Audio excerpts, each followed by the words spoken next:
After losing touch with a young boy she'd met at an orphanage for months, a woman prayed for him daily. To her surprise, she received a call from his social worker months later, just moments after she prayed for him. Many people put a lot of importance on their faith. Many of their decisions are bound by what they believe God has planned for them, even if it's not what they had initially intended for themselves. For one woman named Amy Pollard, being a foster parent wasn't in her plans. She was single, and there was no way she envisioned being a single mom at any point in her life. After seeing the amount of strength and courage needed to be a single mother through people in her life, Amy initially thought she could never do what they did. She felt both incapable and unqualified. However, she realized that no matter how many times she said no to God, He always had a way of showing her what He truly intended for her life. So when she was called to become a foster parent, Amy said yes despite her trembling voice and fearful heart. Before being a foster parent, Amy had already been visiting orphanages for years. She loved children, and the thought of fostering and adopting a child one day was something she didn't close her doors to. However, she'd always imagined her foster journey differently. She thought it was something she'd do once she'd settled down or even married. While journeying through life, Amy came to realize that God makes no mistakes. She was called to be a foster parent at the right time because it led her to Jeremy. Jeremy was an 8-year-old boy who entered the orphanage she frequented. His eyes caught her attention, and upon observing him, she knew he'd been hurt deeply. That day, Amy left the orphanage with a heavy heart. She was drawn towards the boy and prayed she'd see him again. For the next few months, she made sure to visit the boy at least once a month. The more she visited, the more difficult it became to leave him. Jeremy would cling to her leg and beg her to take him home. Unfortunately, she was still in the process of qualifying to be a foster parent, and she couldn't take him home just yet.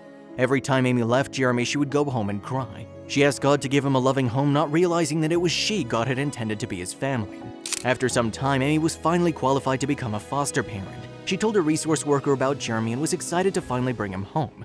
Unfortunately, when she arrived at the orphanage, Jeremy was no longer there. "I was devastated, confused, and frustrated," Amy admitted. She just knew God put Jeremy in her life for a reason. Why wasn't he there anymore? Refusing to give up on Jeremy, Amy tried to look for him. She eventually found out that he'd been moved to another orphanage 3 hours away from where she lived. For months, Amy called, emailed, and even visited several offices to take Jeremy home. However, nothing worked. The agency kept refusing. Eventually, Amy stopped reaching out, thinking it wasn't God's will, but she kept praying for Jeremy. Meanwhile, she received several calls offering her to take in other children. She refused them all, knowing it would leave Jeremy with no room in her home in case they finally called her to take him in. It was a grueling process for Amy, who cried every single time she rejected a child who needed a home. However, she was drawn to Jeremy and wanted to be open for him as long as she could.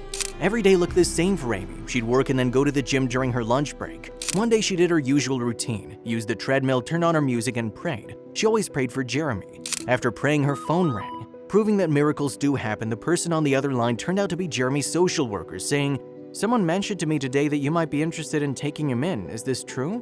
Amy couldn't believe what she was hearing until the social worker started to explain Jeremy's case. "Are you willing to adopt if needed?" she asked.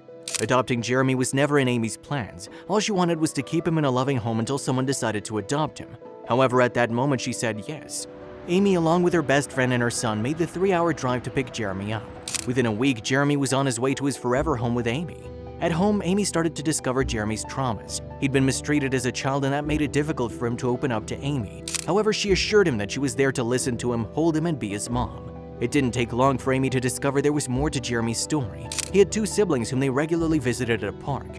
During one visit, Amy's life would change forever. Jeremy's brother Kendrick tugged on her shirt and asked, "Will you be my mom too?" Amy cried. She knew she wouldn't be able to take him in because they had a younger brother. She was certain she wouldn't be able to take both of them in. However, as usual, God had other plans. She took both kids in that week, and she officially became a single mom to 3 boys. Many times people doubted her decision, some even called her crazy.